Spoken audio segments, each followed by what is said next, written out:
सर्वप्रथम तो जय श्री कृष्ण। आज जो हम लोग की चर्चा है वो है कि आज ही के समाज में नहीं, बहुत पहले से जब किसी को ठगना होता था तो लोग अक्सर अपने आप को असहाय बनाते थे ताकि सामने वाले के मन में दया आ जाए, और वह जब दया करेगा तब हम अपना काम कर लेंगे। एक बार की बात है, एक चोर था और वह किसी कार्य के लिए एक मंदिर में गया। मंदिर में एक बाबा रहते थे। बाबा उसे बड़े प्रेम से बैठाए, प्रसाद भी खिलाए। जानते थे कि डाकू है, लेकिन साधु जो सज्जन होते हैं वे किसी पर शक नहीं करते हैं। वे जानते हैं कि मैं साधु हूँ, मेरे यहाँ से क्या लूट के ले जा सकता है और इसको क्या पसंद है। यह तो खुद ही लुटेरा है, इसको जो चाहिए सो मिल जाएगा, हमारे यहाँ तो सोना चांदी है ही नहीं। इस वजह से बाबा उसको अपने यहाँ कुछ ठहराए रहे और धीरे धीरे मंदिर का प्रांगण घुमाने लगे। ऐसे में घुमाते घुमाते अपने अस्तबल तक ले गए। अस्तबल में एक बहुत सुंदर घोड़ा था जिसकी मस्त मस्त चाल थी। वह जब देखे तब मन मोह लेता था। अद्भुत घोड़ा था जिसका वेग अत्यंत हवा के समान था। वह जो डाकू था, व्यक्ति था, उसके मन में वह घोड़ा घर कर गया। उसने बोला, बाबा ये घोड़ा मुझे अब दे दीजिए। बाबा कहें, बेटा यही तो मेरा एक सहारा है जिसके जरिए मैं कहीं पर आ जाता हूँ, चला जाता हूँ। इस घोड़े को मैं तुम्हें दे दूँ, कहीं आने जाने में मुझे बड़ा प्रॉब्लम होगा, बहुत दिक्कत होगा। डाकू बोला कि देखिए बाबा, आप दे या न दे, मैं इस घोड़े को तो आपसे ले ही लूँगा। आप सही तरीके से दे तो बहुत अच्छी बात है, नहीं तो मैं इस घोड़े को ले लूँगा, आपसे छीन लूँगा। बोले, नहीं बेटा ऐसा मत कर। वो वहाँ बाबा कुछ नहीं करता है, वहाँ से चला जाता है और प्लान करता है कि कैसे उस घोड़े को लिया जाए। बहुत विचारता है। तब उसके मन में एक विचार आता है कि सज्जन है, साधु है, वह उनके अंदर दया का भाव है, क्यों न उनके इस दया के भाव को मैं अपना हथियार बना लूं और उस घोड़े को मैं ले लूं। इसी विचार से वह अपने आप को एक असहाय अपाहिज व्यक्ति के रूप में परिणित करता है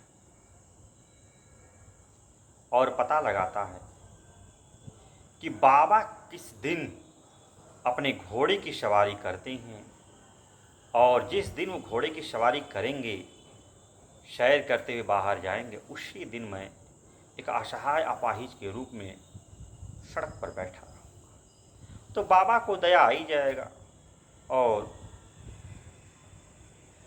उसी समय मैं घोड़े को अपहरण कर लूँगा।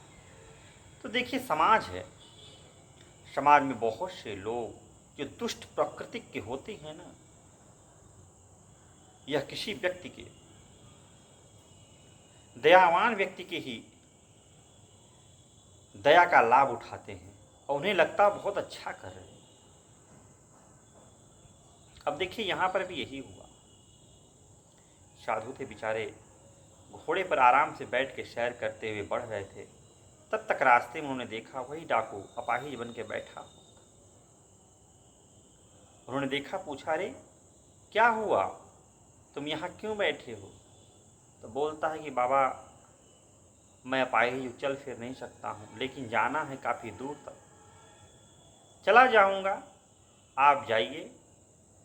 बाबा बोले, नहीं, मेरा घोड़ा है ना, तुम घोड़े बैठ जाओ, मैं घोड़े की लगाम खींचते हुए तुम्हें वहाँ तक पहुँचा दूँगा, मैं कुछ देर पैदल चल लूँगा, दिक्कत क्या है, मुझे कोई समस्या नहीं, तुम आओ बैठ जाओ।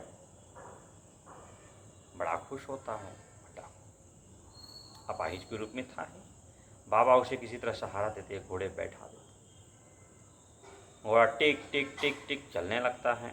बाबा उसका लगाम पकड़े रहते हैं, लेकिन कुछ दूर जाते जाते वह अपाहिज एकदम फिट नजर आने लगता है। बाबा जब तक समझे तब तक हाथों से लगाम खींचकर बहुत तेजी से घोड़े किक मारा, घोड़ा हवा के वेग से दौड़ने लगता है। तब तक बाबा पहचान जाते, अरे ये तो वही डाकू है जो आया था और बोला था कि यह घोड़ा तो मैं आपसे ले लूँगा बाबा। तब कहते हैं, देख घोड़ा तो ले जा रहा है, लेकिन किसी को मत बताना कि तू किस तरह मुझसे घोड़े को चुराया है, क्योंकि अगर यह चीज़ तू बता देगा लोगों को तो ये संसार है ना, अपाहिज लूले लंगड़े पर दया करना छोड़ देंगे, क्योंकि सब में तुम्हारे जैसा डाकू नजर आएगा। यह बात किसी को मत बताना। बाबा समझ ही गए थे, अब तो डाकू है, लेके चला गया तो घोड़ा मिलने वाला नहीं है। एक ही तो चीज़ थी जिससे बाबा को बहुत ज़्यादा लगाव और प्रेम था। भगवान की सेवा करने के बाद वो उसी घोड़े की सेवा करते थे। बाबा वहाँ से बड़े दुखी मन से मंदिर आते हैं,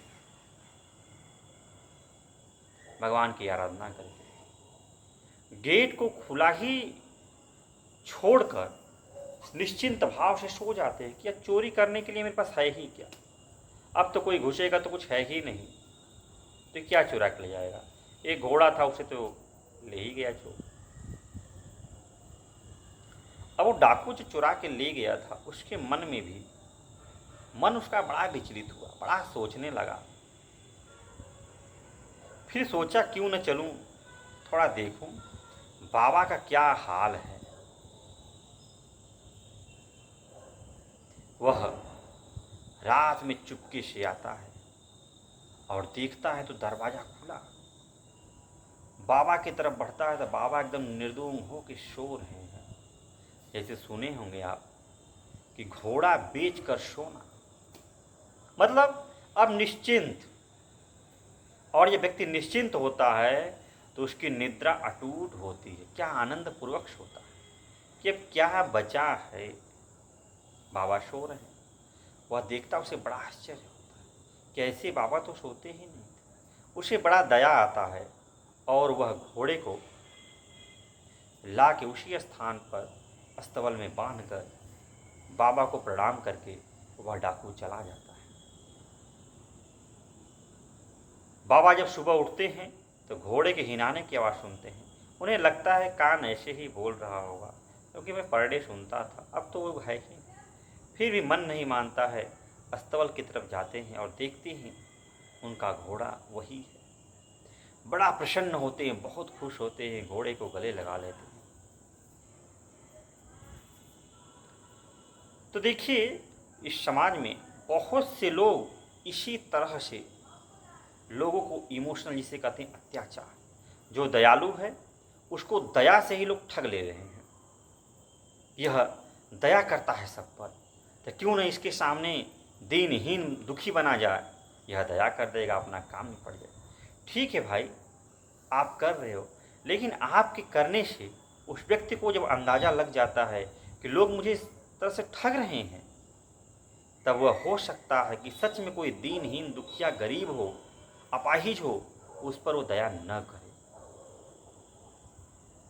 कितना दुख होगा उस व्यक्ति को। वह व्यक्ति इसको भी समझेगा कितना दुष्ट है, और यह तो समझेगा वो दुष्ट है, बेवकूफ़ बना रहा हमको। और समाज में कल्याण हो ही नहीं पाएगा फिर ना। और जब कल्याण नहीं होगा तो फिर विकास नहीं, क्योंकि मानव का जो जन्म हुआ है एक दूसरे की भला करने के ही लिए तो हुआ है। क्योंकि देखिए जानवर जितने भी हैं उनके पास बुद्धि बहुत कम होती है, जितना मनुष्य के पास है उतना जानवर के पास नहीं होता। तभी तो मनुष्य अपनी बुद्धि का शातिराना यूज करता है। तो चलिए अपने बुद्धि का सत मार्ग में यूज कीजिए, सही मार्ग में, गलत मार्ग में। तो आज के लिए इतना ही, फिर किसी दिन अन्य वीडियो मिलते हैं। तब तक के लिए जय श्री कृष्ण, जय श्री कृष्ण।